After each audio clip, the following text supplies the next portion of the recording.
School விட்டு குழந்தைங்க வருவாங்க. இன்றைக்கி வந்து தர்பூஸ் பழத்தை குழந்தைங்களுக்கு கட் பண்ணி கொடுக்கலாம் அப்படின்னு எடுத்தேன்.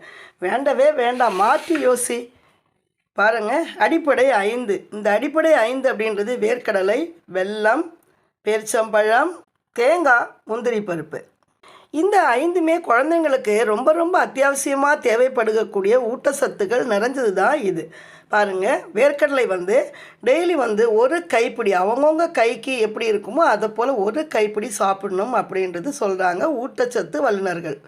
டெய்லி 2 பேரிச்சம்பழம் கண்டிப்பாக சாப்பிடணும் இரும்பு சத்துக்காக. பாருங்கள், வெல்லமும் எலும்பு வளர்ச்சிக்கு ரொம்ப உதவுது.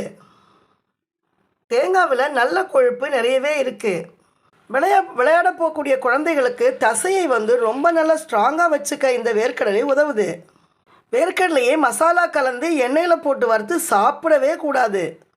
நல்ல புரதம், நல்ல கொழுப்பு நிறைந்த ஒரு ஊட்டச்சத்து தான் இது.